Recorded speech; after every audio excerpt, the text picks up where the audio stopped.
Welcome on to Bill Snyder Family Stadium. The KSO crew is here after a huge win. After a huge win against Iowa State, the Cyclones, a team that had been destined for great things for them, and K-State comes out and they do the unthinkable on some amazing things that transpired. Right. Take us through it, Matt. Yeah, K-State's down, I believe, 19-7 in the fourth quarter. The offense couldn't move the ball the entire game. I thought it was over. I don't know if I can speak for Jeff and you, but I thought they were in an awful lot of trouble. Come back, put points on the board with a jump pass from Alex Barnes to Winston Dimmel back here in this end zone behind us. They come back, get a stop when it looks like there's a pass interference on Duke Shelley that would have more or less ended the game. The officials pick up the flag, give K-State the ball back with a stop, of course. March down the field, last play of the game, Skylar Thompson to Isaiah Zuber on a scramble play, the back of the end zone. You don't have a lot of wins like this where you win on the last play of the game and come back from 2 scores down. Kind of a storybook finish to this game and to this regular season for K-State. Yeah, Jeff, how awesome was that? We were all down on the field at the moment. Matt got a video of it. He showed some of the players upstairs. We'll talk about that in a second. But what was your thoughts going through your mind on that last drive? Well, 2 drives. Iowa State, their last offensive drive, and then K-State's final drive to win the game. Hey, is it Reuter? What's his first name? Chad? Okay, I don't mean no disrespect. Great drive for him. A couple plays that actually got this thing going, kept K-State alive. Look, we're seeing the legend, a different legend kind of just building here. I mean, look, we talked about these predictions, like who's going to be the quarterback next year.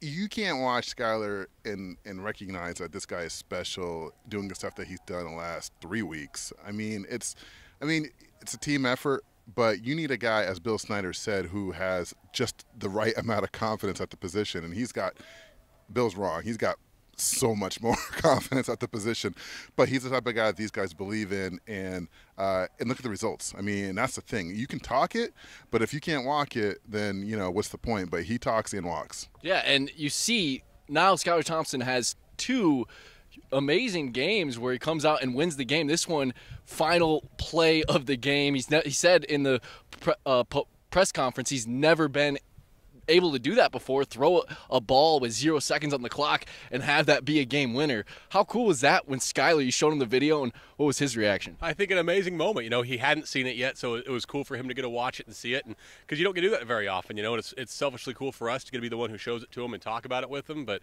I think to talk more about Skylar, he was open, and so was Coach Snyder afterwards. He only practiced once this week, and that wasn't a full practice. The season's over except for the bowl game. We can talk a little more. I think we hinted last week that he wasn't healthy going to Stillwater either, so he's probably been dinged up for 2 weeks. That's why they throw the ball 6 times in 3 quarters, because they know what kind of physical shape he's in. And then to do that, the last 2 drives, I saw a tweet, I believe from Tyler Dreiling it was, that in the last drives, I think he was 8 of 10 for 110 yards and a touchdown. So a guy's not healthy, admittedly by his coach and by him, down 2 scores and does that. What, is that the natural, would you say? There's no doubt. I keep going back to these expressions, right, we kept hearing.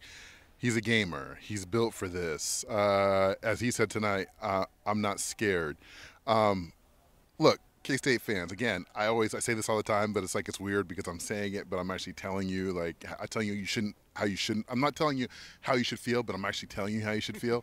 You should be super stoked that this kid is going to be your quarterback next couple of years, because he is everything you want. I made some parallel early on I said he got that same kind of feeling that I got watching Baker Mayfield. I'm not saying they're going to be the same type of guys, but what I'm telling you is they rally their teammates the same way, motivate, and they produce. And if you've got a guy like that is a true difference maker in the college football level, you got a guy like that at quarterback, you can do a lot of special things. And so, look, we haven't talked about the defense yet, which that whole bend don't break thing, another great effort for them today. And so I don't know. There is momentum. I know people don't buy into momentum and all that stuff, but the way K-State's closed out the season, there's a lot of things to be pretty proud of here. Yeah, Iowa State's defense did their job throughout most of the game, but that just goes to show what Skylar Thompson's able to do. But, yeah, let's flip it over to the other side of the ball, the defensive side. What did you see, Matt, out of this defense against an Iowa State team that struggled on offense throughout the year? Yeah, I thought it was pretty good. Obviously, no DJ Reed, no AJ Parker, no Kendall Adams. That's three guys you'd love to start in the secondary today. So to lose those three, to go against a team, I think averaging 270 through the air, and they're better through the air, to give up 19 points and to play nice defense in the red zone, I thought was really, really good. We kind of joke about the position Jonathan Durham was put in, but he did make a nice play at the end of the game to break up a pass. Duke Shelley had a great play again that the flag got picked up, so the defense did enough to do it. Jade Kirby had a sack today. We saw more pressure, I think, than we'd seen in a little while. So not a great effort. I don't even know what the yards were right now, to be honest with you, but you hold him to 19 points. That's usually enough to win the game. So credit goes to the defense for sure. Well, what a great win for the seniors, Jade Kirby, Trent Tanking, these guys out here.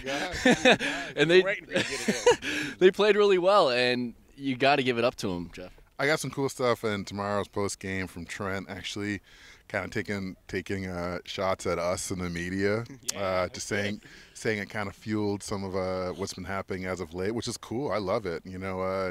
Bring it. No, I mean, we have a responsibility to ask some questions, and so we're looking at these things and trying to find answers. And if we're not getting from them, we have to start kind of speculating or finding answers on our own. And so, sometimes it's just a matter of guys coming together, and that's clearly what happened here, especially this defense.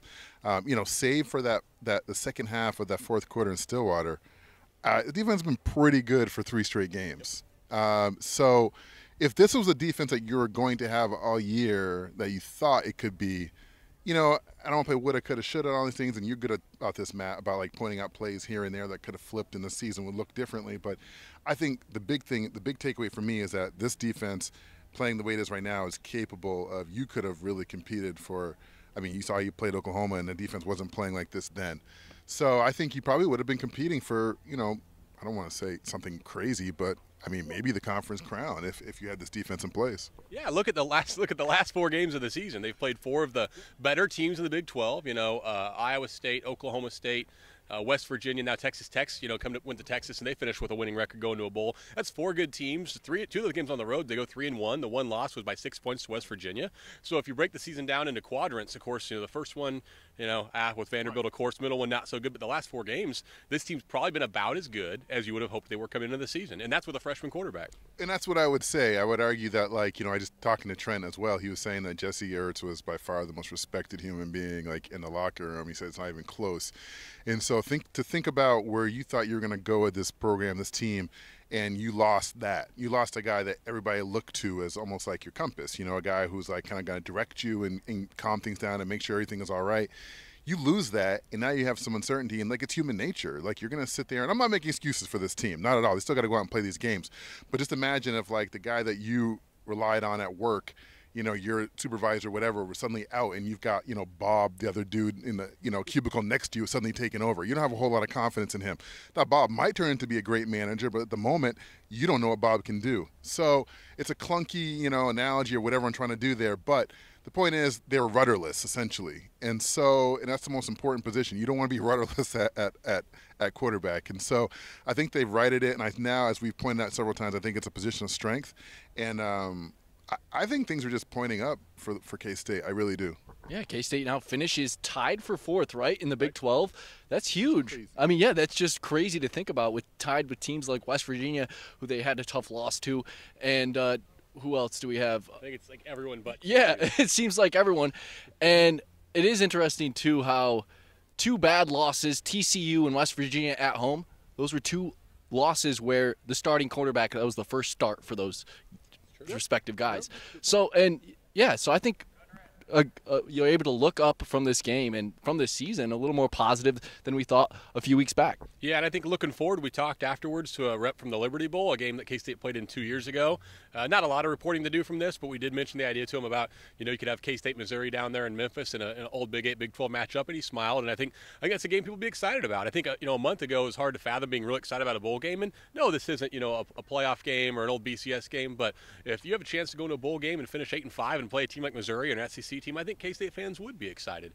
So again, and from where we were here, a month ago after the Oklahoma game, we didn't think we'd be talking like this at the end of the season. So much Trent taking going on right now. But he had some good stuff. It's the first time I really talked to him at length. And so he said, this game today, the win today was a difference between, going into the bowl at 6-6. And then if you lose that, you get the ring that says 6-7 on it. And now you can have one that actually might say 8-5.